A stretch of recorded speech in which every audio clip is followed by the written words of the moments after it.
tunay, ang sabi ng ating inawit kanina, we will sing with all our heart. It's about time to sing aloud, to sing with all our hearts,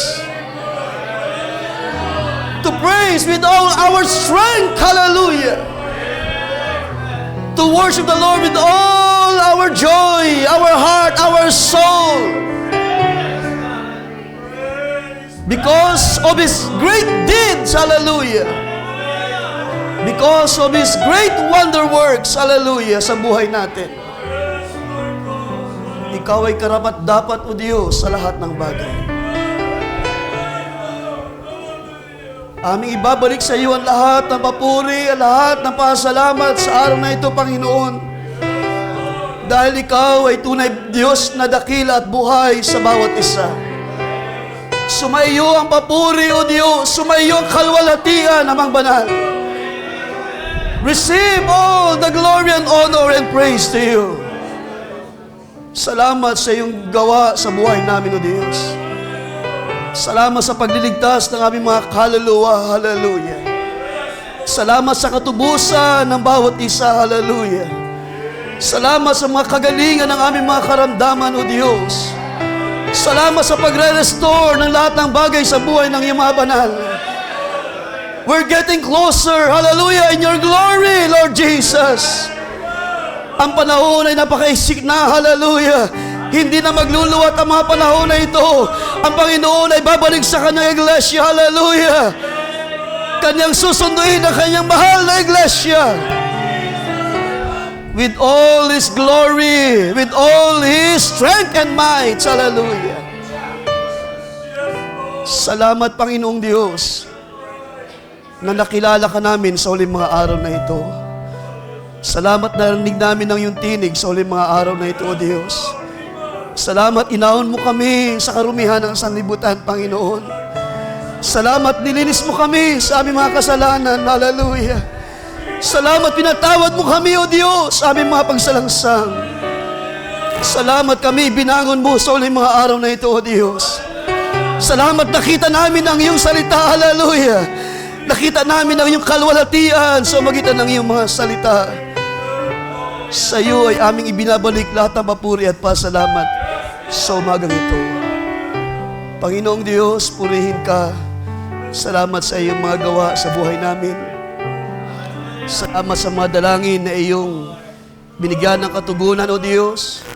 Salamat, Panginoon, sa mga nakalipas na mga araw, pinahina ang aming mga laman. Subalit kami ay binangon mo, itinayo mo sa umagang ito, O Diyos. Daladala ang aming mga papuri at pasalamat tanging sa iyo lamang, Panginoon. Dahil ikaw ay Diyos na buhay na dumirinig ng aming mga kahilingan. Pagpalain ng iyong dakilang pangalan, O Diyos, sa umagang ito. Bayaang ikaw ang kumuha ng lahat ng kalwalhatian. Karapat dapat ka sa kataas-taasang papuri ng iyong mga banal. Lord, with all our hearts, hallelujah, kami ay nagupuri at nagpapasalamat sa iyong kabutihan, O Diyos. Amang Banal, sa iyo ang lahat ng bagay. Purihin ka sa umagang ito, luwalhatiin ka. Pagpalain ng iyong mga salita, pagpalain ng bawat isa. Mangusap ka muli sa aming mga puso, O Diyos. Patuloy mo kaming linisin, ipaalala sa amin ng iyong mga kabutihan. Ipakita pa sa amin ang iyong mga kagandahang loob, O Diyos. Pakita pa sa amin ang iyong mga hiwaga, ng iyong salita, ang iyong mga plano sa uling mga araw na ito, O Diyos. Yamang nasulat, hindi mo kami tinalaga sa iyong galit. Hallelujah. Yan ay katotohanan ng salita mo, Panginoon. Ang iyong mga hinirang ay tinalaga mo upang magtamo ng kaligtasan. Kaya sa araw na ito, Diyos, pupurihin ka namin at luluwalhatiin. Hallelujah. Aming kang papasalamatan sa lahat ng bagay na ito. Pagpalain ka, pagpalain ng iyong mga salita, O Diyos. Salamat, Panginoon, na patuloy kang kumikilos ng malaya sa buhay ng iyong mga banal. Muli, humingi kami ng tawad kung kami nakagawa ng mga pagkukulang pa, Panginoon. Nasusulat ang sabi ng salita na hindi na kami magsasadya pa, O Diyos, sa kasalanan. Kung kami man ay nagkulang, nakalimot, ipaalala mo sa amin, O Diyos, ang iyong salita. Palalahanan mo kami, turuan mo pa kami sa uling mga araw na ito, O Diyos. Sawayin mo pa kami kung maaari. Hallelujah. Ituwid mo kami ng iyong salita. Dalhin mo kami sa kasakdalan sa uling mga araw na ito. Sa iyo ang lahat ng papuri at pasalamat, pagpalain ng bawat isa. Palain ng iyong mga salita, yung malit na lingkod, sa iyo lamang magtitiwala, O Diyos. Bayaang sa iyo mabalik lahat ng papuri at pasalamat pagdakila sa tanging pangalan ng Panginoong Kristo Jesus. Everybody say amen and amen. Ating palapakan sa Panginoon. He is worthy of all praise and honor. Hallelujah. Can we say praise the Lord? Praise be the name of the Lord. Purihin ng Diyos. Sa mga sandalin to, let's open our scriptures.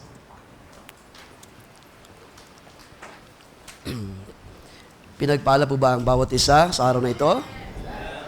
Sino ang magdadala ng mga papuri sa Diyos? Hallelujah. Salamat sa kaniyang biyaya. Once again, let's read. Siguro, umiyan na yung Revelation 11. Ating munang basahin ulit ang Revelation 8. Verse 2, and I saw the 7 angels who stand before God, and to them were given 7 trumpets. Verse 6, so the 7 angels who had the 7 trumpets prepared themselves to sound. Verse 13, and I look, pagkatapos na hipan ang apat na trumpeta, and I look and I heard an angel flying through the midst of heaven, saying with a loud voice, woe, woe, woe to the inhabitants of the earth because of the remaining blast of the trumpet of the 3 angels who are about to sound. Can you say amen? So be it, Lord. You may be seated, mga kapatid. God bless you all sa kanyang mga salita. At magandang umaga sa ating lahat. Pagbati muli sa pangalan natin, Panginoong Hesus. So, sa walang abala ay punta natin ang mga salita ng Diyos. Ang oras ay 10. At this afternoon ay merong Mrs. Meeting sa Angono Church, la Pastor Jonathan. And once again, hoping, dahil last month ay medyo na late din tayo ng tapos. At pagdating namin doon ay halos 4 na yata yun, magpa-4. Na-delay na rin yung meeting dahil hinintay rin kami at sila Pastor Joe. So, hopefully, makaalis tayo ng bago mag-1 or 1. At medyo mas malapit-lapit, pero ang traffic kasi ay unpredictable, so ating samantalay ng pagkakataon. So, patuloy kami sama sa prayer, sa mga pagtatalakayan pa ng mga salita ng Diyos. Ang Diyos pa magpala at magpalago. At sa patuloy na pag-aaralan ng mga magagawa. And also, mamaya after service, yung aking in-announce the other day para sa ating love offering sa mga kapatid sa Masbate. So atin pong gawin mamaya after service or pagkatapos ng ilang announcement. And also, salamat sa biyaya ng Panginoon at kahapon ay muling natuloy yung Bible study, no, Barcholo, kahapon. Salamat sa biyaya ng Panginoon and Lord willing, magtuloy-tuloy pa rin hanggang next week at kung hanggang saan ang Panginoon ipagkakaloob ang opportunity sa tahanan natin kapatid Brother Emmy. At alam natin mga kapatid na sulat sa Scripture, kahit man isang kaluluwa ang tumanggap sa Diyos, magbalik loob sa Diyos, ay napakaraming anghel ang natutuwa sa kalangitan. At mahalaga, sabi ng Scripture, mahalaga sa Diyos ang buhay ng kaniyang mga hirang.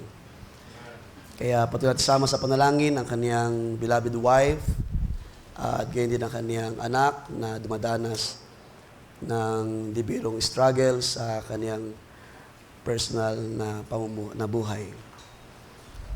Nabalitaan natin ang news the other day, di ba? Anak ng isang kilalang broadcaster na napakabata pa, 19 years old, na nagsasuffer, according sa news, ay mental health. At Kung isipin natin minsan, ang mga tao ay sagana sa karangyaan, sagana sa mga material na bagay, pero nasusulat, hindi kayang palitan ang kabutihan ng Diyos ng mga salapi sa lupa. Hindi kayang sapatan ng mga kayamanan, ng mga ginto, ng mga pilak, ang biyaya ng Diyos. Kaya kung kayo ay nakasumpong ng biyaya ng Diyos, ibalik nyo sa Diyos ang nararapat na papuri.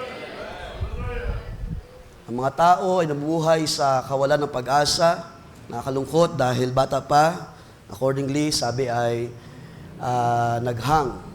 Kung confirm ang news, naghang, nag-suicide. Bakit? Bakit ginagawa ng mga tao yan? Walang Diyos na umabot sa buhay nila. Mga bulag, sabi ni Jesus, blinds leads the blinds.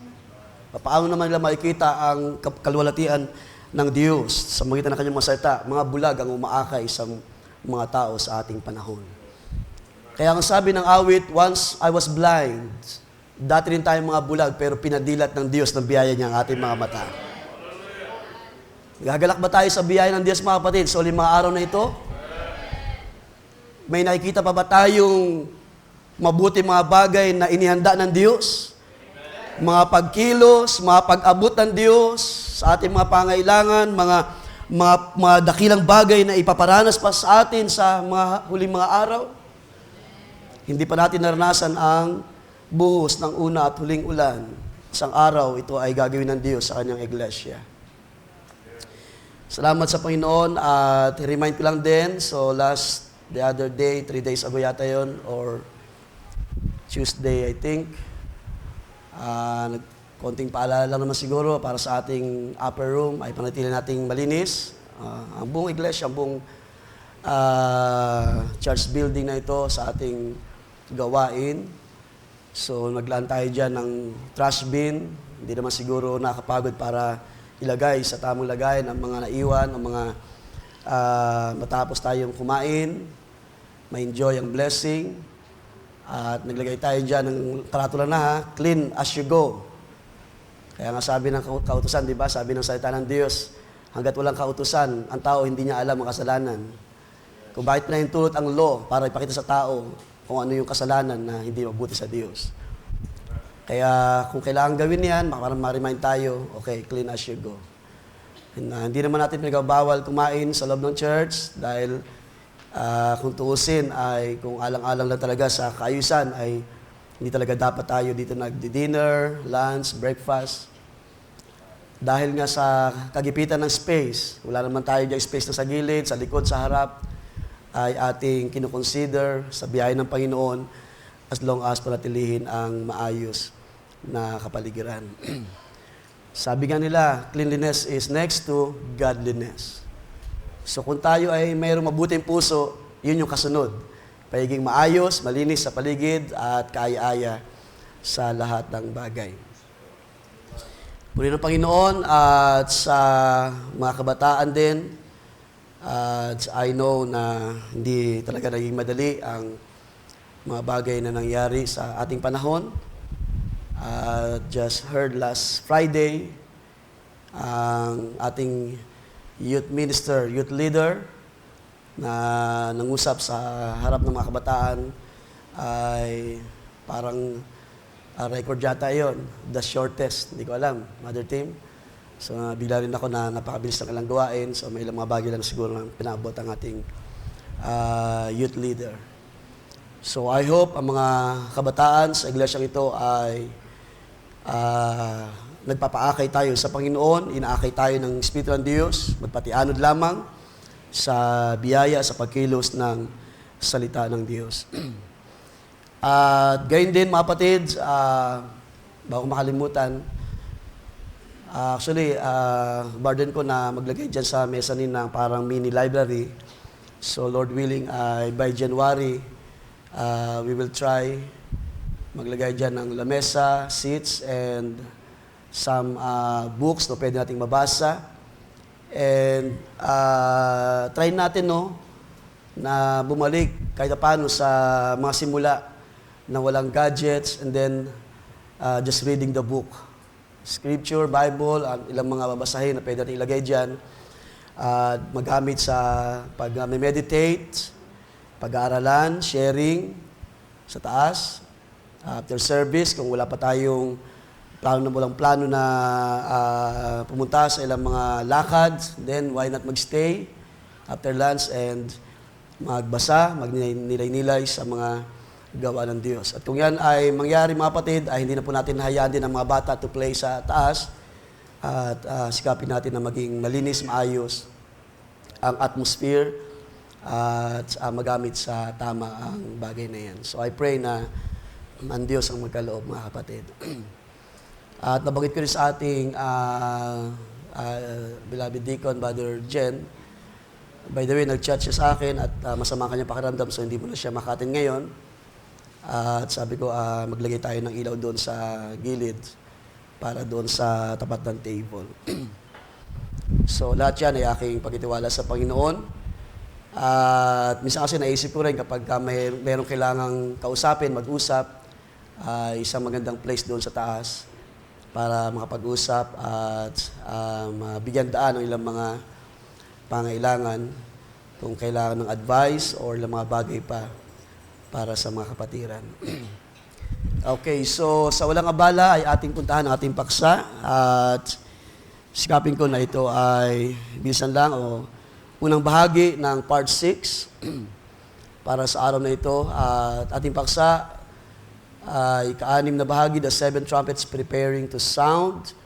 Ang ating subtitle, The Seventh Trumpet and the Third Woe.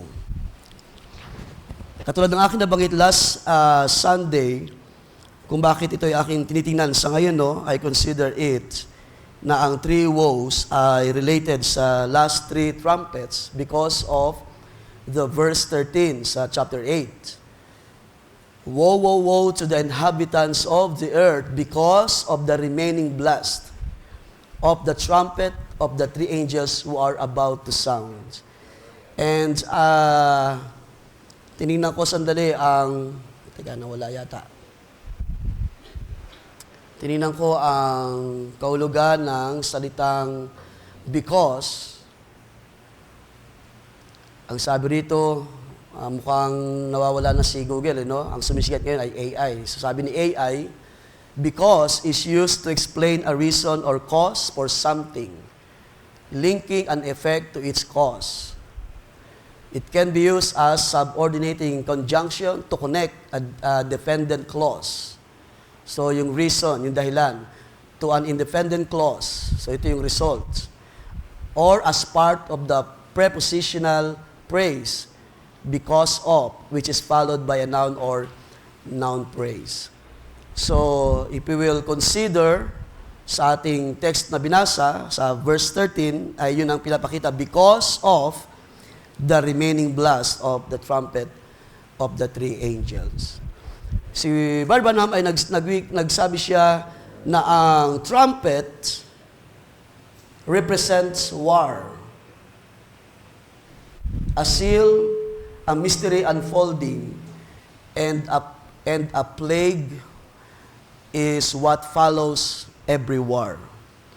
So, pinapakita lamang niya na ang trumpet ay nagre-represent ng war. Kapag meron ng trompeta sa lumang tipan, kahit naman sa panahon ng Israel, sa panahon na hipan ang pakakak, ay meron niyang mga kahulugan. So, it's either mag-prepare, it's either may bisita, it's either na may event. Pero madalas kapag hipan, ang pakakak, ito ay nangungulugan na mayroong war, mayroong gustong ipakita, mayroong gustong i-unfold na bagay. At kasunod noon ay ang mga related na mga event like kapag mayroong mga plagues na darating. So, ang 7th trumpet ay mababasa natin sa chapter 11, verse 15. At ito ay hihipan sa dulo ng 7 years or yung last 3.5 years, sa dulo ng last 3.5 years. And Lord willing, Sunday ay bigyan natin ng picture ang part na yan. So ngayon ay bubuksan ko lang sa inyo. So ito ay mangyari sa dulo na ng 7 years kapag natapos na ang panahon ng Great Tribulation, at kapag daw ihipan ang ikapitong trompeta, sabi diyan, then the seventh angel sounded, and there were loud voices in heaven saying, the kingdoms of this world have become the kingdoms of our Lord and of His Christ, and He shall reign forever and ever. So merong malakas na tinig sa langit na nagpapakita ng announcement. So ito ay announcement sa kalangitan na ang panahon ay dumating na, ang tamang panahon ay dumating para bawiin ng Diyos ang kaniyang control sa sanlibutan. At ako'y sumasampalataya, mga kapatid, excuse me, na ang Diyos, kapag siya'y gumagawa, siya ay lagi nasa tamang panahon. Sabi ng Scripture, He make all things beautiful in His time. Kahit man itong seventh trumpet ay hindi magiging mainam sa buong sanlibutan, but God made it beautiful in His time. Dahil ito ay panahon ng pagbawi ng Diyos sa Kaniyang creation.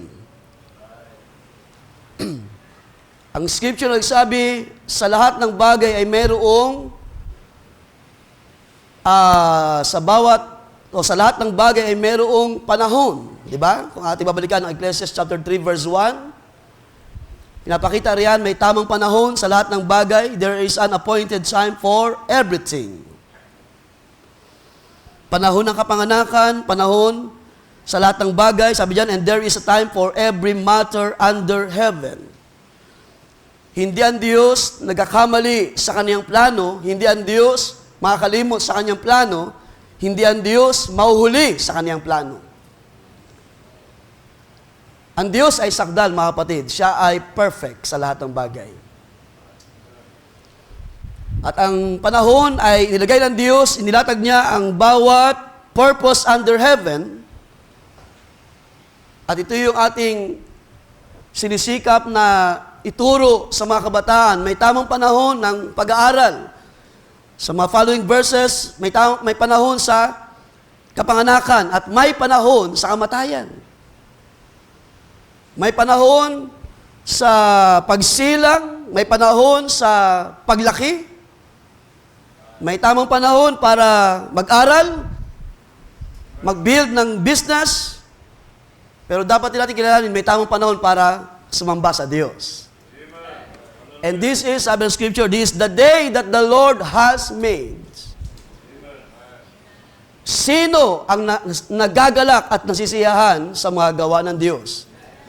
This is the day that the Lord has made, and I will rejoice. Masaya ba kayo sa araw na ito, mga kapatid? Tinitinan ko ang inyong mga mukha. Maaaring meron tayong mga kagalakan sa ating puso, pero maaaring natin kayang express. Pero ang sabi sa mga awit, sa Proverbs, yung ating countenance ay nag-express kung ano yung meron tayo sa ating puso. Kapag nakasimango tayo, there's something wrong sa ating puso. Dahil hindi pwede sabihin na, masaya ako, Brad, pero yung mukha mo ay... Pag masaya ang puso, ang countenance ay masaya. Kung ikaw ay tumanggap ng biyaya mula sa Diyos, kagalingan, pangailangan, ang puso mo ay nagagalak at ang iyong countenance. Kaya nga sabi ni Jesus, from the abundance of the heart, the mouth speak. If there is praise in your heart, then praise the Lord. If there is grace in your heart, then ibalik mo ang biyaya na yan. Papuri, pasalamat sa Diyos na gumawa ng biyaya para sa iyo. Kaya wala tayong may dahilan, mga kapatid. Kahit mo sabihin natin, hindi kasi ako sanay, pastor, umawit, hindi ako sanay pumalakpak, kailangan mo matutunan. Dahil ang sabi din sa mga awit, ang patay hindi nagpupuri sa Diyos. At ito ay lugar ng mga buhay ng mga anak ng Diyos. And therefore, there is praise in these people, in the midst of these people. Merong kagalakan, merong rejoicing, ganyan ang nangyari sa langit. Nang ang hipan, ang ikapitong trompeta, merong, sabi diyan, pasalamat. Sabi sa verse 17, we give you thanks, O Lord God Almighty. Amen. Dahil ang panahon ng pagdideclare ng Diyos para muling bawiin kay Satanas ang buong sanlibutan. As the scripture says, sabi diyan, there is an appointed time. May panahon sa lahat ng bagay. At may tamang panahon para dalhin ng Diyos sa buong lupa ang kanyang o ipakilala ang kanyang karangalan, ang kanyang sovereignty sa lahat ng bagay. At kahit man ang mga diablo, mga kapatid, kung babalikan natin sandali ang Matthew chapter 8 verse 28, kahit man ang mga evil spirits ay mayroon tamang panahon para sila ay hatulan ng Diyos. Ang sabi diyan, when he came to the other side into the country of Gadarenes, 2 demon-possessed men confronted him as they were coming out of the tombs. They were so extremely violent that no one could pass by that way. Sa sobrang violente ng napossess na ito, ng mga evil spirit na nagpossess sa taong ito, ay hindi halos walang sino man ang makaraan doon sa lugar na yun dahil sa gagawin ng demon-possessed, ng tao nito na demon-possessed sa panahon na yan. And they cried out, saying, what business do you have with us, Son of God? Di ba? Nakikilala ng mga evil spirit kung sino si Kristo? Yes. Pero yung mga tao sa ating panahon, hindi kilala ang Panginoon. That He is God manifested in Jesus, in the flesh. Anong business ko sa iyo, O Son of God? Have you come here to torment us before the time? Ibig sabihin, maging ang mga evil spirit ay alam nila, mayroon talagang itinakdang panahon ng Diyos to judge all things. Kasama na itong mga demon spirit sa kahanginan. Alam nila na hindi pa nila panahon, kaya sila nagtatanong sa Panginoon. Pero hindi pa nga panahon, kaya ang Panginoon ginawa, following verses, inihagi sila sa mga baboy. So hindi pa right time to judge all things and to judge this demonic forces sa panahon na yan. Parang kumbaga ang Panginoon ay naglaan pa ng biyaya, parang grace period, sige, samantalahin ninyo ang panahon dahil meron akong itinakdang panahon para sa akin. Hinayaan ng Panginoon na mangyari sa mga panahon na yan ang nasa ng diablo sa buhay ng mga tao. Even Jesus said, sabi niya, pumarito ang kaaway to destroy life. But I come to give life. Ang diablo ay pumarito para magwasak ng buhay ng mga pamilya, ng mga tao, ng mga kabataan. Pero ang Panginoon ay pumarito para tayo ay bigyan ng buhay. Buhay ng Diyos at kayang humarap sa gawa ng diablo. Kaya harapin ang lahat ng gawa ng kaaway sa magitan ng biyaya na yan, ng kalakasan ng buhay na mula sa Diyos. Kaya kung nais natin magtagumpay sa lahat ng bagay, then, pakanasain natin magkaroon tayo ng buhay na mula sa Diyos. That life is the power. Ang buhay na yan ay kapangyarihan na mula sa Diyos para gapin ang gawa ng kaaway sa ating panahon. So kahit pa ng diablo ay nakakaalam, mga batid, na mayroon talagang panahon na itinakda ang Diyos. And as we know, ang buong story ng buong sanlibutan mula sa panahon ng creation hanggang sa likain ng ating mga unang mga magulang, Adan at Eva, hanggang sila ay madaya ng diablo, ang buong sanlibutan ay dinumihan, winasak, sinira, ginawa ng diablo ang kanyang kalakasan, ang kanyang kapangyarihan to destroy lives, kanyang binaluktot ang salita ng Diyos, dinaya ang unang mga magulang, and since then, nakapasok ang kasalanan at nagwasak ng maraming buhay hanggang sa ating panahon. Ang paggawa ng kasalanan is to destroy lives. Kaya tingnan niyo, yung balita nga last the other day, di ba? manghihinayang ang mga tao, bata pa, matalino, mayroon pang promising future, sabihin na nila. Pero hindi nila kayang kilalanin that Satan comes to destroy lives. Kaya nga mayroong gospel na ipinapangalan, tinuturo para sila na mayroong pag-auhaw sa buhay na ito na mula sa Diyos ay ibigay ng Diyos sa pamamagitan ni Kristo. Dahil ang buhay ay nasa Diyos lamang, mga kapatid. At yan ay tinanggap natin through Christ. Sabi ni Pablo, narito, ang mga bagay na luma ay pawang naging bago nang tayo ay mapasa kay Kristo sa magitan ng bautismo sa tubig at sa Espiritu. So may tamang panahon sa lahat ng bagay at ang creation na ito na sinira, dinumihan, winasak ng dyablo.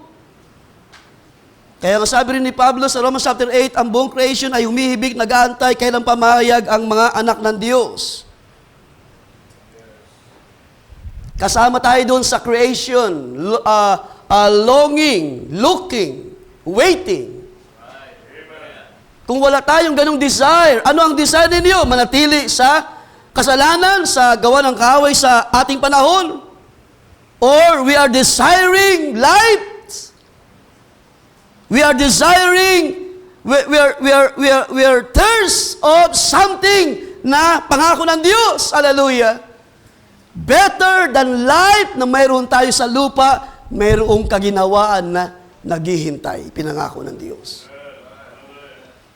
Nawa, sa mga panahon na ito, maging ganun ang ating desire.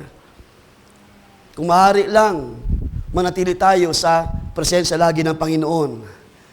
Huwag na tayo umuwi sa ating mga tahanan, huwag na tayo bumalik sa ating mga trabaho, mag-aral, negosyo, ano mga bagay. Kung maaari lang ay manatili tayo sa presensya ng Diyos. Pero may tamang panahon, mga kapatid. Sino sa atin na nag-aantay pa sa malwalhating panahon na hinilaan ng Panginoon sa bawat isa? Looking forward for this great and precious promise ng Diyos. Isang araw ay dadali ng Diyos sa kanyang iglesia sa malwalhating kalagayan. So, ang buong creation ay winasak ng dyablo. Na ang lahat ng bagay na ito ay sa Diyos. Sino sa inyo ang sumasampalataya, mga kapatid? Ni walang isang na-contribute si Satanas para likain ng isang bagay. Lahat ng mga bagay na nakikita at hindi nakikita, ito ay creation ng Diyos. By His Word or by the Word, that in the beginning, sabi dyan, ating muna sandali, John chapter 1 verse 3, that all things were made through Him, the Word, the Logos. And without Him, nothing was made that was made. Kaya tangi ang Diyos lamang ang mayroong karapatan sa sanlibutan. Na dinumihan ng dyablo, na winasak ng dyablo, ginulo ang napakabuting plano ng Diyos. Sa paladaya sa ating mga magulang, hanggang sa nakapasok ang kasalanan at ang sabi ng Scripture, kamatayan ay kabayaran ng kasalanan. Kaya ang kasalanan naghari sa buhay ng tao. Kung siya hindi makasumpong ng buhay na mula sa Diyos, mag-suffer siya ng hindi birong kahirapan. At yan ang kalagayan ng ating sanlibutan sa ating panahon. Kahit gaano kayaman ang tao, ang kanyang kaluluwa ay nagsasuffer. Wala siyang biyaya na natatamo mula sa Diyos. Wala siyang kalakasan to defend his life, his soul mula sa gawa ng kaaway. Alipin ng kasalanan, alipin ng mga paggawa ng dyablo sa huling mga araw. Pero ang sabi ng Panginoon, ang pinalaya ng anak ng tao ay ganap ng pinalaya. Sa atin na mayroon tayong lingap na mula sa Diyos. Tayo na naka-receive ng biyaya na mula sa Diyos. Sa magitan ni Kristo ay nagtamo tayo ng kapayapaan, ng kaginawa ng ating mga kaluluwa. Hallelujah. Hanggang sa tayo natuto, hallelujah, magpuri, magpasalamat sa Diyos, magbalik, magsauli sa Kanya ng kalwalhatian din naman. So all things were made through Him. And that's why, ang Diyos lamang mayroong karapatan sa lahat ng bagay na ginulo ng dyablo for almost 6,000 years, close to 6,000 years, or possible, mariris na natin or na-reach na natin ang panahon na ito, kaya nga tayo sumasampalatayan na napakaisik na ng panahon. Time is so short, sabi ng Panginoon sa Aklat ng Revelation, na ang oras ay halos maubos na, napakaisik na ng panahon. Kung atin ay kilala, ang panahon na ito, ang Laodicean age ay magsasara na at ang grace ay babalik sa Israel. Yung ating inaawit kanina na patungkol sa Israel, di ba? Because ang iglesia ay tinitipo as the spiritual Israel. Sila ay babalikan ng biyaya ng Diyos. At ang lahat na nangyari sa ating panahon ay nagpapakita na how close Israel para muling makaranas ng biyaya ng pagliligtas by the gospel, by the grace of God. Pero yan ay mangyayari lamang kapag ang church ay kinuha na ng Panginoon, mga kapatid. Kaya napaganda ng ating narinig last Wednesday, sa mga nanood, sa mga nandito last Wednesday, ang sabi ng pangaral, yet once more. Gusto kong balikan yung part na yan, mga kapatid. Ating balikan ng Hebrews 12. So ito ay bukas lamang, and Lord willing, next Sunday ating tutuloy. Ang sabi diyan last Wednesday, yet once more I shake not only the earth, but also heaven. So merong pagyanig na gagawin ng Diyos sa uling mga araw na hindi pa ito nangyari at hindi na mauulit. Now this, yet once more, itong salita na minsan pa, o yet once more, ay nagpapakita, indicates the removal of those things that are being shaken. So meron talaga mga bagay na yayanigin sa ibabaw ng lupa, sa langit at sa lupa, na mayayanig ng kapangyarihan ng Diyos. At ang mga bagay na walang foundation ay mawawasak. At ang manatili ay ang bagay na mayroong foundation. Kaya ang sabi diyan, it indicates the removal of those things that are being shaken as of things that are made, that the things which cannot be shaken may remain. Meron talaga mga bagay na manatili hanggang sa mga panahon na yun. At ang mga bagay na manatili ay ang mga bagay na ang Diyos ang nagtayo. Ang mga bagay na hindi kayang wasakin ng dyablo ay ang mga bagay na ang Diyos ang gumawa. Hallelujah! Ang buong creation na gawa ng Diyos ay hindi kayang totally i-destroy ng dyablo. Kaya isang araw, ito'y babawi ng Diyos. Dating panahon ay i-restore ng Diyos ang kaayusan sa buong lupa through 1,000 years in His reign. Kaya sa panahon na ito, nangyari yung pag-shake ng lahat ng bagay. Ang mga lindol na ating naranasan ay partial lamang yan, patikim pa lamang yan. Mayroong isang pagyanig na mangyari sa langit at lupa na hindi kakayanin ng marami sa mga panahon na darating. And that's why, kaya nga mayroong aba sa panahon na iyon. Ating tuloy, verse 28, therefore, since we are receiving a kingdom which cannot be shaken, sino sa atin ang bahagi ng kaharian na ito na hindi kayang yanigin ang dyablo? Hallelujah! Hindi kayang gupuin ng kaaway. Hallelujah! Bagamat tayo ay hinang-hina na sa ating laman, karamdaman man yan o kahinaan, may kalakasan pa rin na ibinibigay ang Diyos. Hindi ka kayang i-shaken because ikaw ay gawa ng Diyos. Sabi ni Pablo, we are created through Him. Hallelujah! And by Him alone. We move. Sabi doon, tayo ay gumagawa, kumikilos. Because of Him na gumagawa sa atin. At kung wala siya, ay wala rin tayong magagawa, mga kapatid. Magpaparoon pa rito tayo sa buhay na ito. Gagawin natin ang nasa natin mga puso, pero walang relasyon sa Diyos, walang bagay na kinalaman sa plano ng Diyos.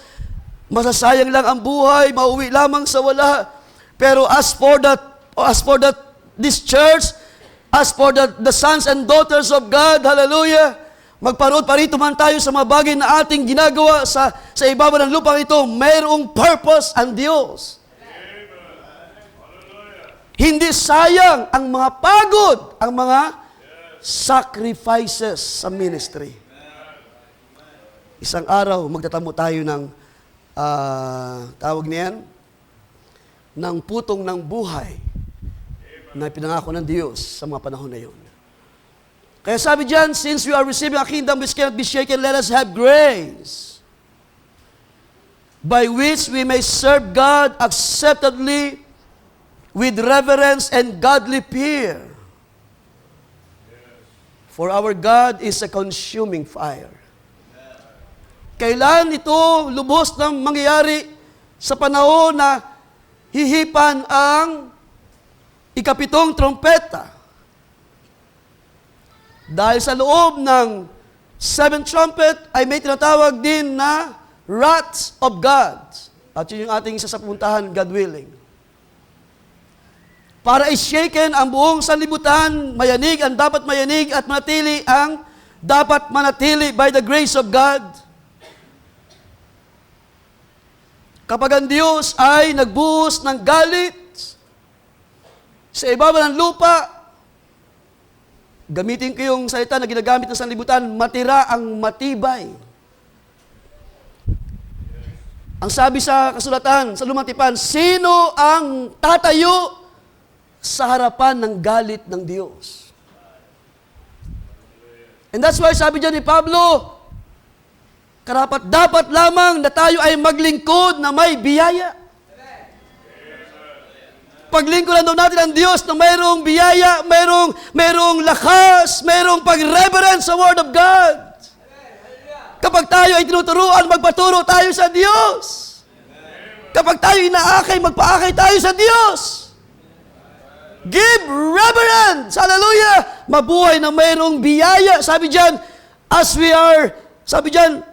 magkaroon tayo ng biyaya sa buhay natin. And therefore, kung mayroong biyaya, then let's live by the grace of God. Kung mayroon tayong tinamo na lakas, then serve God with all the strength na binigay ng Diyos. Kung tayo ay nagtamo ng karunungan ng kaalaman, then serve God with all wisdom and knowledge na mula sa Diyos. Gagawin natin yan as long as ang Diyos ay patuloy na gumagawa sa iglesia. Hallelujah, yamang we received a kingdom na kailanman ay hindi kayang ishake ng anumang mga bagay. Kapag ang Diyos nagpahintulot ng panahon na ito, ang mga hira ng Diyos, they will be saved. Hindi sila madi-destroy totally. Kaya nga binasa natin last Sunday, mapalad yung mga aabot hanggang sa 1,345 years. 35 years. Ibig sabihin, lagpas na, tapos na yung Great Tribulation, tapos na yung last 3.5 years. At pumapasok na ang 75 extra days na binigay ng Diyos. Oh, gaano kabuti ang Panginoon, mga kapatid. Meron pa siyang inilalaan na grace period. Ang tao ay pwede pang magsisi, pwede pa siyang magbalik loob sa Diyos, but sad to say, it is too late. Binasa natin doon sa 6th trumpet, hallelujah, ang mga taong ito, kahit na sila ay dumanas ng mga hirap, hindi sila nagsisisi sa kanilang mga ginawang kasalanan. Yung mga tao, hirap na nga, matigas pa rin ang puso. Pero tayo, kapag tayo nakatikim ng hambalos, sabihin natin ng pitik ng salita ng Diyos, hindi tulad nila, tayo ay nagpapakumbaba, Panginoon, patawarin mo ako sa aking laging pagkukulang. Dahil ang sabi ng salita ng Diyos, mahirap mahulog sa kamay ng Panginoon. Ibig sabihin, kapag ang Diyos ang may control na sa buhay mo, whether you like it or not, pangyayarihin niya ang kanyang nasa sa buhay mo, whether ikaw ay dadalihin sa kalwalatian or whether ikaw ay tuluyang wawasakin na ng Diyos. At yan ang mangyari sa mga panahon na yan when the 7th trumpet will be blown. And that's why, ngayon pa lang ay ating ipakita ang biyaya na ito na ating tinanggap mula sa Diyos. Ang sabi sa verse 25, see that you do not refuse Him who speaks. Do you believe that God still speaks in our days? Yung sa panahon ni Moises, ang sabi doon, hindi nila binigyang reverence siya na nagsalita sa panahon na yun. Ang sabi nila, ikaw lang Moises ang mag-usap dahil mamamatay kami. Natatakot kami kapag ang Diyos ay nag-usap. Yet, kanilang dinisrespect ang Diyos, and that's why ibinuka ng Diyos ang lupa, nilamon yung mga murmurer, yung mga hindi sumasampalataya sa Diyos. Yung mga nagtatago ng kasalanan, yung mga ayaw magsisi kapag tinuturuan, yung mga mas marunong pa kay Moises sa panahon na yun, lahat sila sama-samang inilibing ng buhay sa ilang. Sino lang ang natira? Si Joshua at si Caleb and the rest ng mga isinilang sa panahon ng kanilang journey. Mga kapatid, ang seventh trumpet, kung makikita lamang natin sa ating panahon, bagamat ito ay future events, katulad na aking sinabi kanina, there is a time for all things. Ang sabi ng Ecclesiastes, sa lahat ng bagay sa silong langit ay mayroong tamang panahon. At kapag hipan ang seventh trumpet, ibig sabihin, natapos na ang panahon ng last 3.5 years, ang Great Tribulation ay natapos na. At ang biyaya o ang paggawa ng Diyos sa panahon na yun ay hindi na isang mabiyaya ng Diyos, kundi Diyos na mayroon ng galit, judgment. Iubos ng Diyos ang kanyang galit sa mga tao na mga kasalanan sa panahon na yun. At again, mangyayari ang ikatatlong woe sa panahon na yun. Sa aba ng mga tao na mananan sa lupa because ang galit ng Diyos ay kanyang ihahayag sa lahat. Kaya yung mga tao na nag-refuse to hear the word ay nag-aantay ng judgment. Sabi nga ni Jesus, yung hindi sumampalataya ay hinatulan na. Ang mga tao na nagyurak sa word, ang mga tao na nagmaltrato, nagmaliit sa biyaya na ito, ay nag-aantay na ang paghatol sa panahon na yun. While the church is rejoicing in the presence of the Lord in heaven, sa panahon na yun, ng 7 years, hallelujah, bago pumanaog si Kristo kasama ang iglesia para ariin o para maghari sa 1,000 taon sa panahon na yun. Pero bago mangyari yun, mayroon munang paghahayag na gagawin ng Diyos. At yan ay ating titingnan sa 2 Thessalonians chapter 1, ating puntahan, verse 7. Ang panahon na nag-aantay ng paghahayag ni Kristo. Ang sabi dyan, when the Lord Jesus will be revealed from heaven with His mighty angels.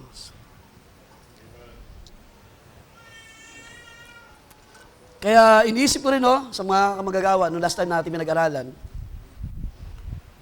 So, most likely, hindi lang ang church, hindi lang ang mga redeem ang kasama ni Kristo, kundi ang host of heaven. Sa Lumang Tipan, napakaraming scripture na sinasabi, He is the Lord of hosts. Lagi may mga kasama ang Diyos na host sa kalangitan ng mga armies in heaven, mga anghel, ito ng mga kasama ng Diyos na humaharap sa mga labanan.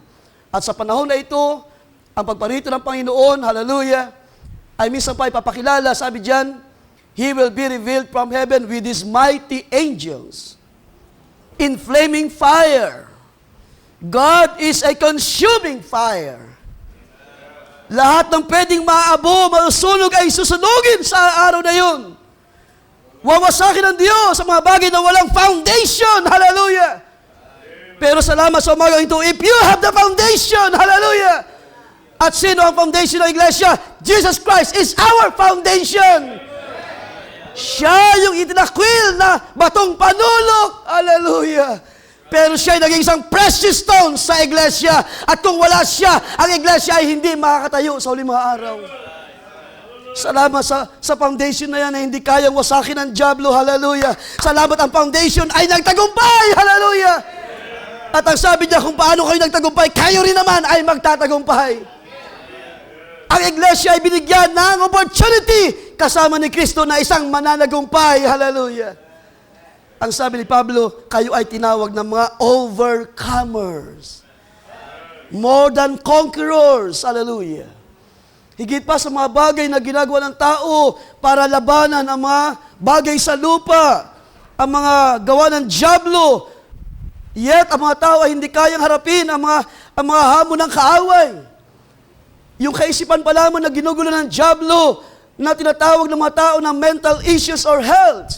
It is Satan who is, tawag niyan, dumadaya sa kaisipan ng mga tao.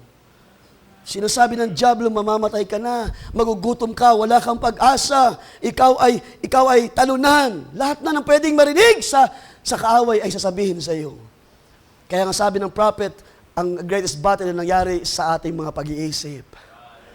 Kung tayo ay may tama na puso sa Diyos at merong selyo ng Espiritu ng Diyos, ang battle sa ating mga kaisipan ay ating mapagtatagumpayan, mga kapatid. Hallelujah! Dahil ang Diyos na nagsabi, walang bagay na tatayo sa harapan ng Diyos, walang kasalanan na tatayo sa harapan ng Diyos. Hallelujah!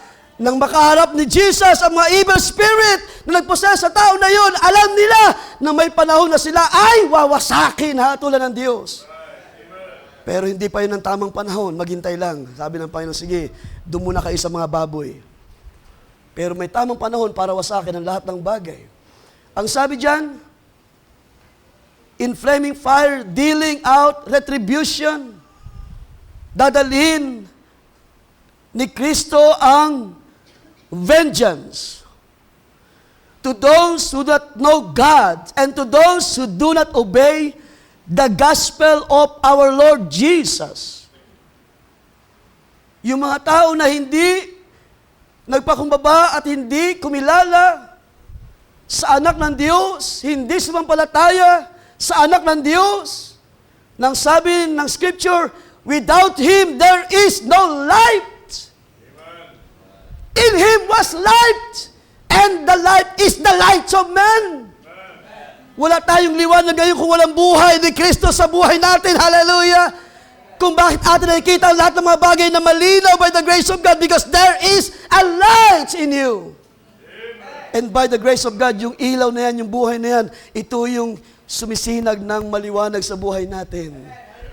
Atin nakikita ang mga great things ng Diyos, ang hiwaga ng Diyos, ang mga bagay na plano ng Diyos. Hindi ba tayo nasisiyahan, nagagalak sa mga bagay na yan? It is a grace, it is opportunity, it is a great privilege to know God. Hallelujah. And to understand His Word sa ating panahon. Na meron palang mga panahon na inilaan ng Diyos sa mga bagay na yan. God willing, isa-isayin natin yan this coming Sunday.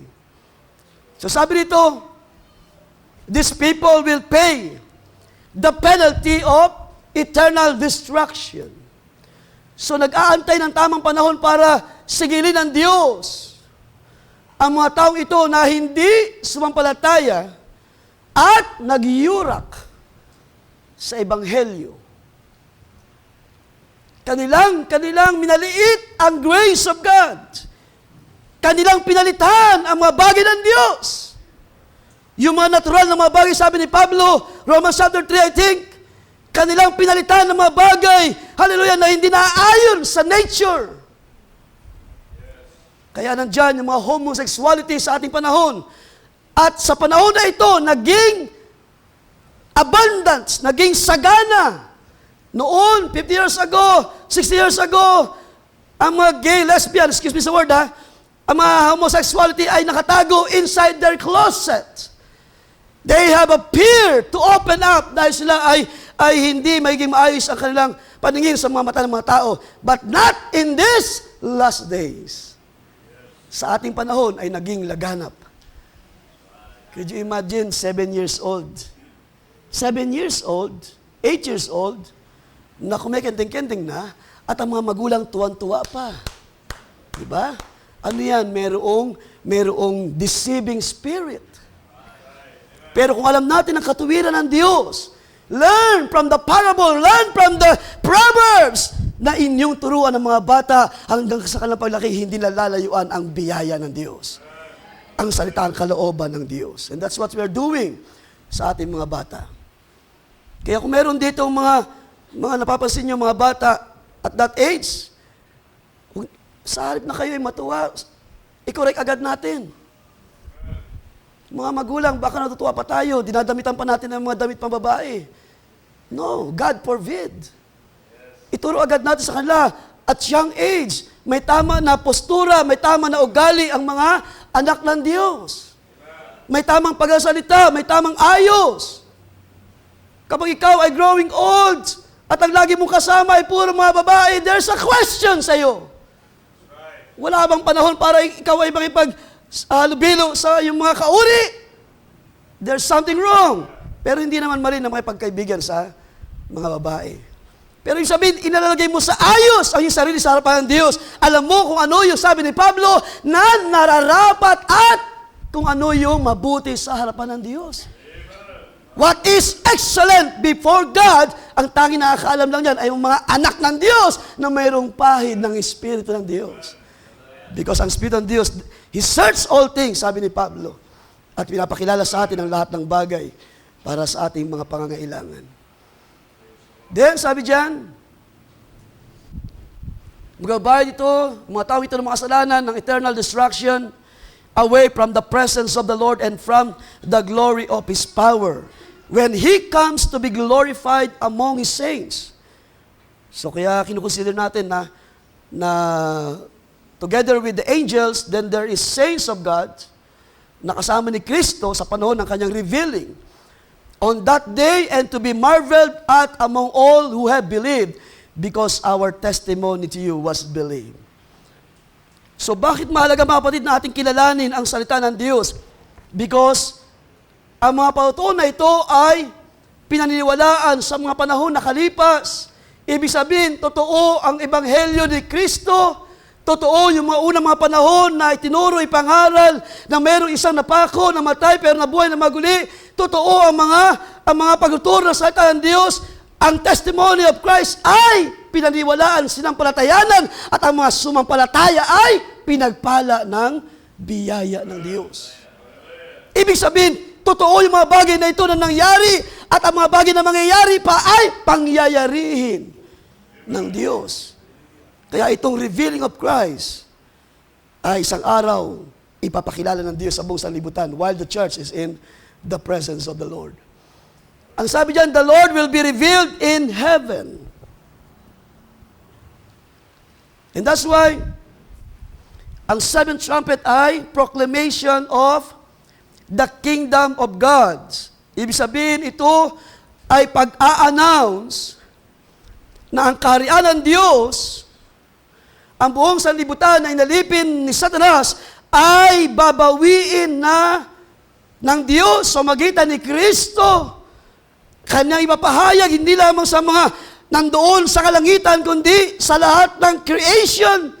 At ako'y sumasampalataya, related sa sulat ni Pablo sa Romans chapter 8, ang buong creation, hallelujah, na nag-aantay na ma-revealed ang mga anak ng Diyos.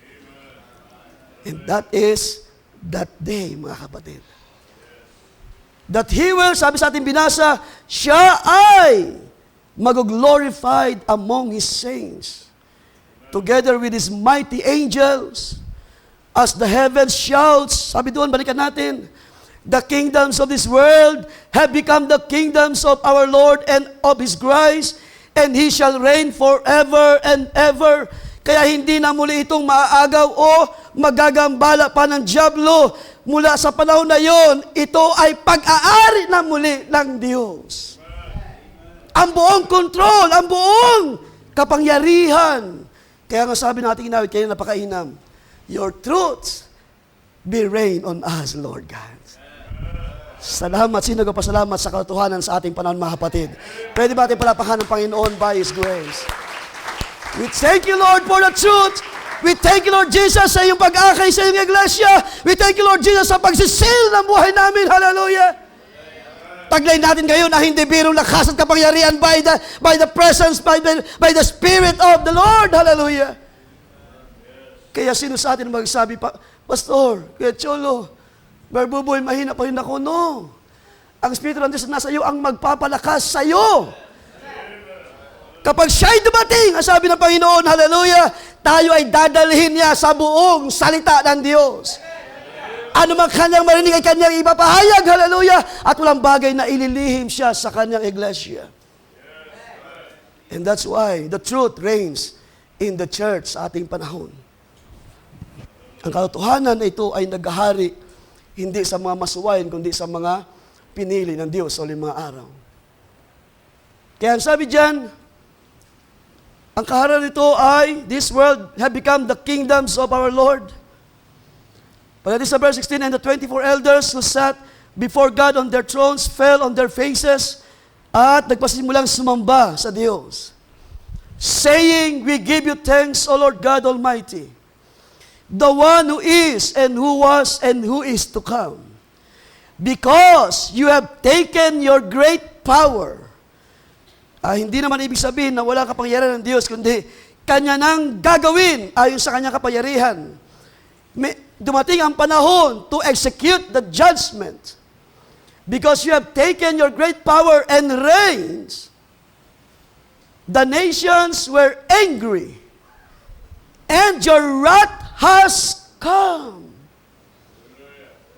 And the time of the dead, that they should be judged, and that you should reward your servants, the prophets, and the saints. Pinapakita dyan yung pagpasok sa millennium. Nandun ang reward, nag-aantay. And those who fear your name, small and great, and should destroy those who destroy the earth.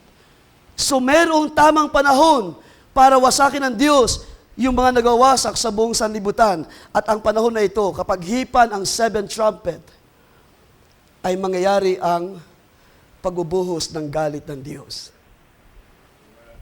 Merong, sabi diyan, merong pagpapasalamat na ginawa sa langit. Nang hipan ang seventh trumpet, there is rejoicing in heaven. At last,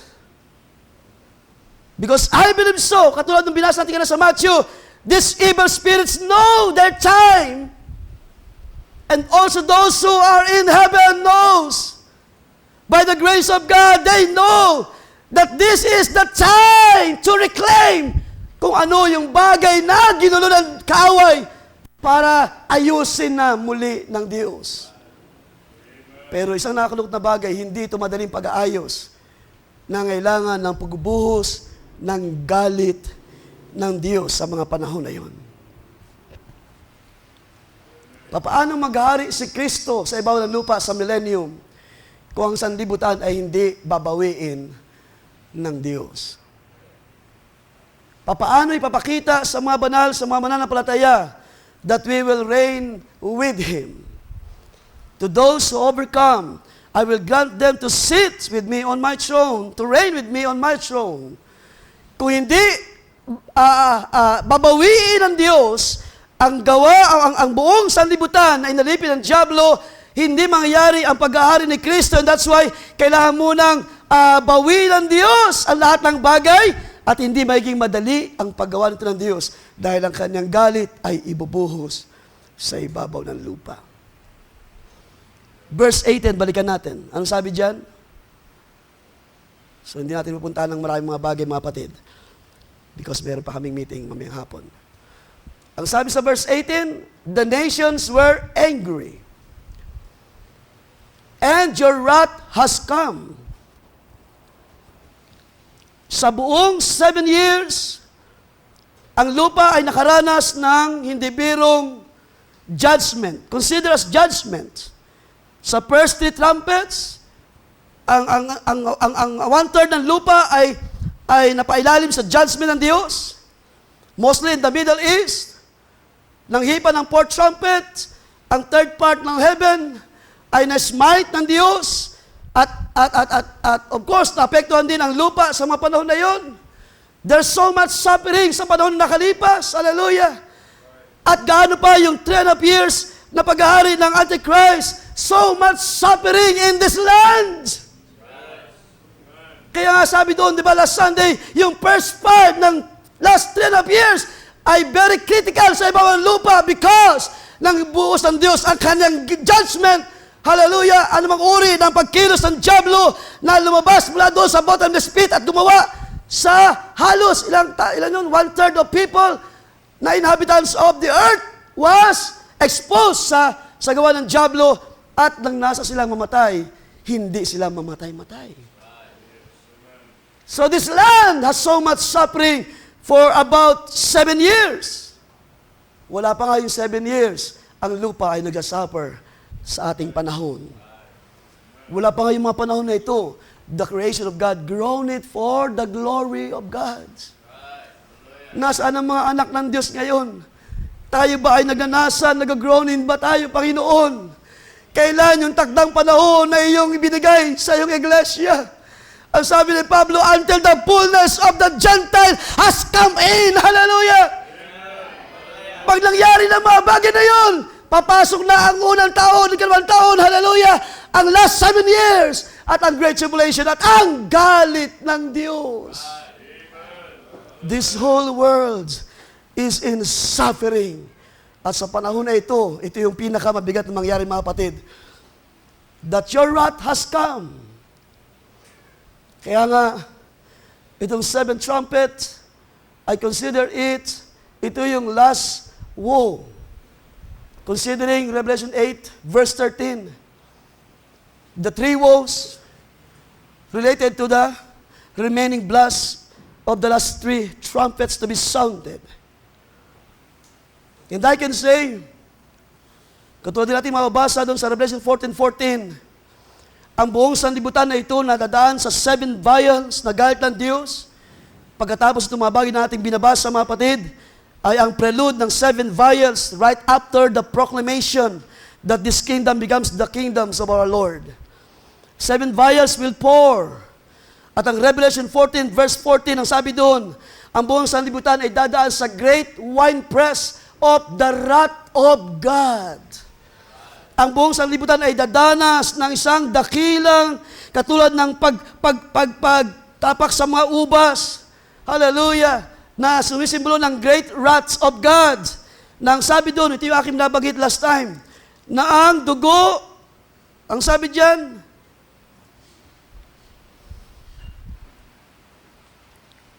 dahil utusan na ng Diyos ang maanghel para anin ang buong sanlibutan, that symbolizes the wrath of God, at walang makakapigil kapag inamba na yung shekel para anin ang buong sanlibutan, at kumbaga sa pag-aani, lahat ay dadalhin doon sa winepress. And the winepress was trampled outside the city, verse 20. And blood came out of the winepress up to the horses' bridles for 1,600 furlongs. So ano man ang mga bagay na pinapakita riyan, dadanak ng dugo ng mga makasalanan who despise the word of God. Hallelujah! Mapupuno ng dugo ang buong sanlibutan. Dugo ng mga makasalanan, hallelujah, na yumurak sa biyaya ng Diyos. Hallelujah! Nang sabi natin binasa, they will pay the penalty dahil ang vengeance ay dadalhin ng Diyos sa araw na yun. When the 7th trumpet will be sound. Hallelujah. May, ano yung mga panahon na nag-aantay sa mga tao na masyadong matitigas ang puso? Remember ang sabi ng Scripture, if you hear the word, the voice of the Lord, harden not your heart. Are you listening, church? If you will hear the testimony of the Lord, believe, receive with all your heart. Now is the time, hallelujah, para ibigay sa Diyos ang pinakamasarap na papuri at pasalamat. Because hindi niya tayo tinalaga sa panahon na yun ng pagagalit. Mayroong kaligtasan na ibinigay sa iyo ang Diyos. May biyayaan sa buhay mo ang Diyos para sa iyo. Hallelujah! Kung ikaw ay bahagi ng iglesia ito, isang araw, you will be caught up in heaven. Before the judgments of God sa lupa. Kanyang aagawin ng kanyang iglesia na kanyang tinubos ng kanyang banal na dugo. Sa panahon na yon, ang kagalakan sa langit, sabi ni John, or ni Peter, it is an exceeding joy. Hindi may paliwanag na kagalakan.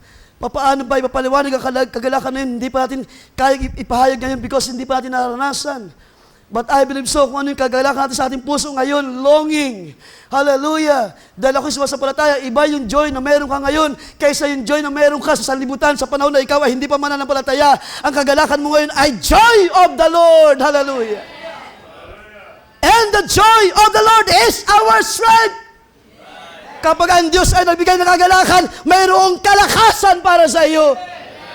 There's no time para ikaw ay malungkot, malumbay. Walang panahon para ikaw ay magsarili. Hallelujah! Could you imagine ilang buwan na, taon na binibilang, hindi pa rin tayo makita sa loob ng presensya ng Diyos. What is wrong? Anong nangyayari sa iyo? Ang biyaya ng Diyos still open sa lahat. Sa kanila na nagpapakumbaba. Sabi na salita, ang Diyos ay mahabagin sa kanila na nagpapakumbaba. At ang Diyos, hallelujah, ay magagalitin sa kanila na nagpapataas, nagmamataas sa kanyang harapan. At yung mga nagmamataas, isang araw, ibababa ito ng Diyos. Be humble, church, sa uling mga araw na ito. Keep His word, keep the flame. Nasaan ang mga kagalakan ng mga anak ng Diyos? Na sinelyuhan ng Espiritu ng Diyos. Those who are redeemed, hallelujah, sila ang mayroong joy in the Holy Ghost. Sila yung mayroong unspeakable joy sa Diyos.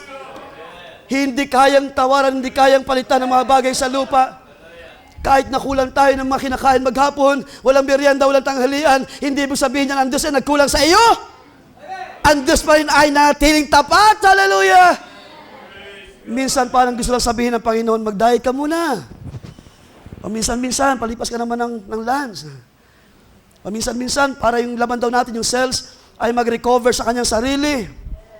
Kaya nga mayroon tinatawag na fasting. Mag-fasting tayo paminsan-minsan. At yan ay aking unti-unti naranasan mga kapatid by the grace of God. Minsan late ng aking breakfast. Minsan 8, 9, 10 na. At patang-pata na yung laman. Pero salamat, throughout the night ay kahit paano nakapag-fast. At ang katawan ay hindi naman kailangan lagi pakainin, sige para hindi ka manghina, hindi ka magkasakit. Kapag minsan, mas maraming kinakain, mas maraming sakit. Pero the less you eat, ang katawan mo ay naging mas maayos. Lalo na kapag yung mga healthy food. Di ba, Brother Tim? Yung mga panahon na tayo ay hindi naman nagpasasa dahil pangit pakinggan eh. Kundi nag-enjoy lang naman by the grace of God sa mga biyaya ng Panginoon. Pero it turned out na hindi rin talaga naging mabuti sa atin. Kahit tayo mayroong mga pambili, pang Jollibee, pang McDo. Hindi rin maganda, di ba? Araw-araw McDo. Araw-araw Jollibee. More than Jollibee, Kenny Rogers. At ano pa ba? Hindi rin maganda. Araw-araw fruit shake. Ibig sabihin yung, yung tea, milk tea. Hindi rin maganda mga kapatid. Sabi nga nila, yung sobra laging masama eh. Mga kapatid, balance lang ang biyaya ng Diyos. Sabi ni Solomon, just enjoy. Sabi niya, gawin mo ang kagalakan ng iyong puso, gawin mo yung nasa ng puso mo, of course, according to the grace of God. Amen. Ang sabi ni Pablo, gawin yung lahat ng mga bagay sa pangalan ng Panginoon. Amen. And I don't think so, pag tayo minsan kumakain na wala ng tigil, ay hindi na yan sa Panginoon, Brad. Sabi ni Pablo, that's glued to this. Kung di ako nagkakamali, no? Tama ba yun? Yung word? Talagang katakawan na yun. At tingnan niyo yung mga tao na talagang gano'n na kalagayan. There is a state or isang maliit na bansa somewhere in South America, kung kayo'y familiar, na halos lahat ng tao ay, mataba. Lahat ng mga tao ay talagang mabibigat. Southern America yung bansa na yon. At dahil sa sila ay kulang sa tubig, ang madalas inumin nila ay Coke. Kaya mas maraming diabetes, maraming nagkakasakit at napakababa ng mortality. Diba? Yung mga bansa na talagang lack of fresh food, lack of nutritional foods, ay nagre-rely nila masyado sa mga kung ano yung nandyan sa kanila. Kaya ang result ay ang katawan nag-suffer. Well, sa biyaya ng Diyos, tinuruan tayo ng tamang paglakad. By the grace of God, tinuruan tayo ng scripture na maghinay-hinay lang. Huwag tayong lamon ng lamon, sabi nga nila. Kumain ng nararapat, sabihan pa yun, natutunan ko na kumain ng maayos, ng tama lang, huwag masyadong busog na busog, parang wala ng bukas, di ba? Pag may tira ka, lagyan lang sa rep, initin mo. Yung pangat, nagiging pang-4, pang-5, di ba? Sabihan ng Panginoon. So lahat nito ay mangyari in this coming days. Salamat sa biyaya ng Diyos, we received the word sa ating panahon. We receive a message para tayo ay makatakas at escape ng Diyos, ng kanyang biyaya sa mga araw na darating. So yung third word dito, ating pupuntahan, Lord willing, this Sunday. Ating oras ay wala na. Sabi sa Revelation 11:14, the second woe is past, behold, the third woe is coming quickly. And verse 15, nandoon ang seventh trumpet. Sa verse 19, tinan nyo mabuti mga kapatid, nagkaroon ng earthquake and great hail. Sa verse 19, sa ating teksto, Revelation chapter 15,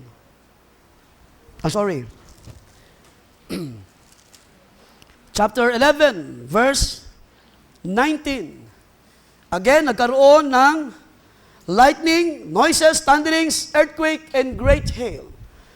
After ng proclamation ng announcement ng seventh trumpet.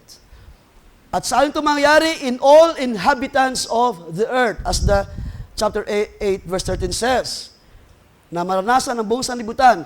At ito ay bahagi, mga kapatid, ng tinatawag na seven vials wrath of God.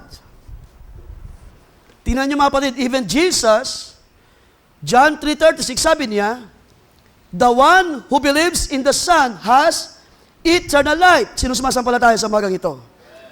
The one who believes in the Son has eternal life. But the one who does not obey the Son will not see life, but the wrath of God remains in him.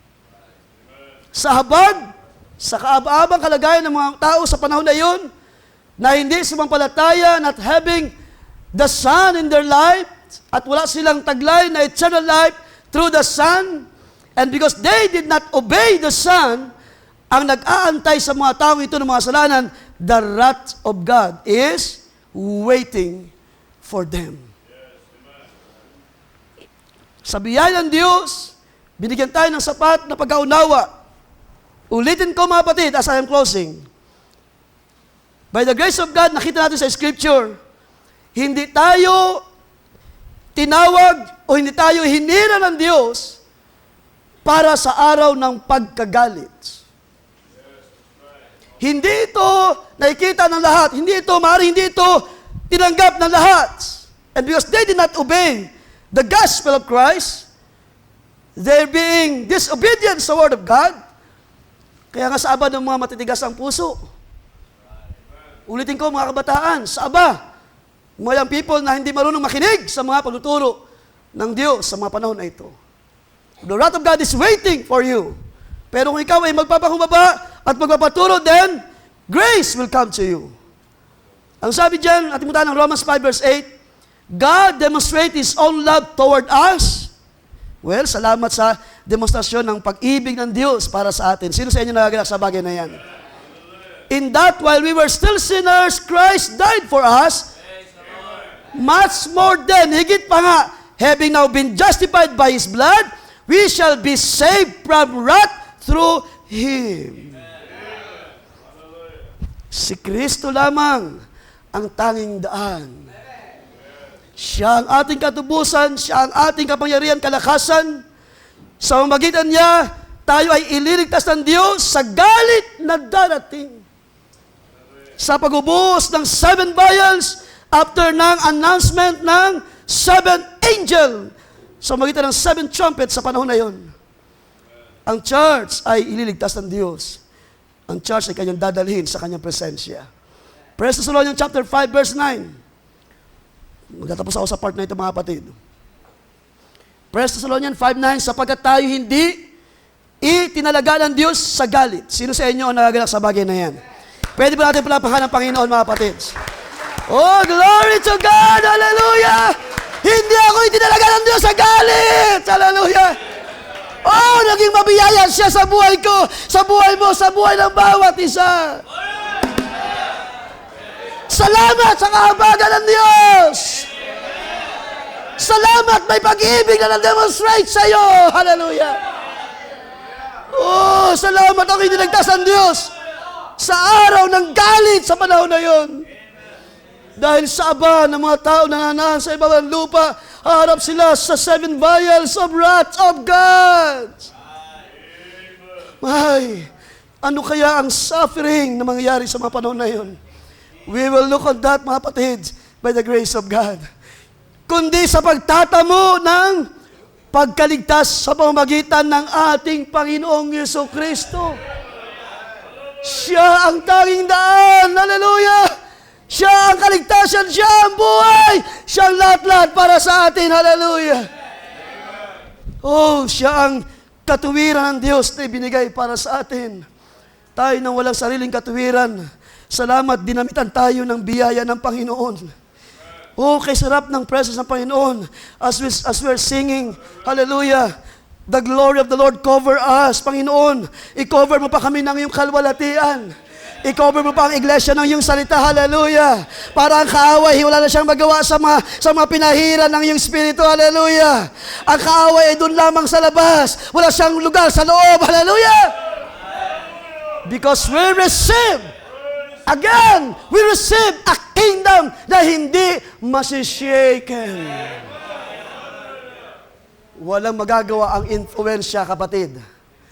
Tama ba? Influenza.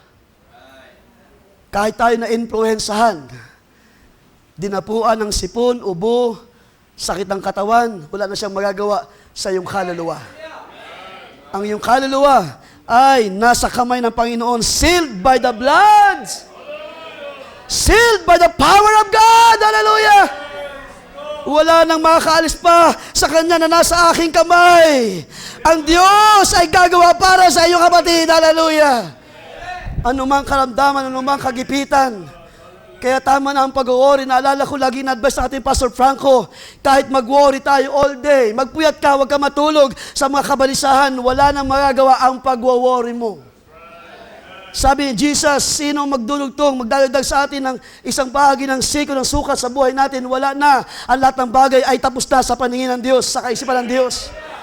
Ang kailangan mong gawin ay sumampalataya. Ikaw na itinakda hindi sa galit, kundi sa kapangyarihan at kalakasan ng Diyos. For God does not destined us for wrath, but for obtaining salvation through our Lord Jesus Christ. Kaya kung wala pa si Kristo sa buhay mo, sad to say, you're a candidate for the wrath of God. Tiyakin mo ngayon, kapatid, that you have the Son, that you have the seal of God sa panahon na ito, that you have obtained the salvation through our Lord. Therefore, itong iwan ko pasamantala, encourage one another and build one another, just as you also are doing. Ito ang gawin natin. Encourage one another. Magpaalala sa bawat isa. Baka mga kapatid, nagkukulang kayo ng pagpapaalala. At kung tayo naman ay pinapaalalahanan, be humble. Minsan kapag tayo pinapaalalahanan, ang damdamin natin parang, bakit? Sino ka ba para magturo sa akin? Hindi yan ang character of Christ. Minsan pag tayo pinapaalalahanan, bakit? Alam mo ba ginagawa ko? Hindi. Kundi magpakumbaba, salamat sis, salamat Brad. Baka nga na-overlook ko na yung aking actions, yung aking words. Baka mali na pala, salamat sa iyong paalala. Hindi tayo tinuruan maging matigas sa ating sarili. Ang Espiritu ng Diyos ang nagbababa sa ating mga puso para mag-accept lagi ng paalala, ng pagtuturo. Lalo na kung nagtuturo sa iyo ay manggagawa, be humble yourselves. See? Kahit man tayo ng mga may gulang na, kahit tayo yung mga may uban na rito, dumami na ang ating mga puting buhok, tayo ay subject pa rin to be corrected. To be subject sa pagkilos ng Espiritu ng Diyos. Pagiging mababa, pagiging obedient. Kaya nga sabi last Wednesday, tayo ay maging reverent sa pagharap sa salita ng Diyos.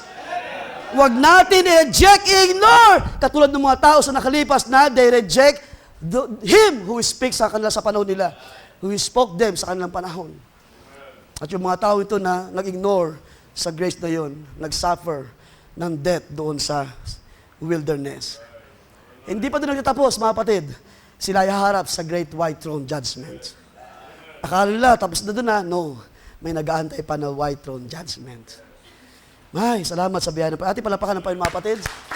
Wala na akong oras. Tayo na tayo magsitayo. Akin yan, ating mga musicians. At ang oras ay napakabilis. And I hope mamaya hindi naman traffic, mga kapatid. Hallelujah. Puri ng Panginoon, tayo manalangin.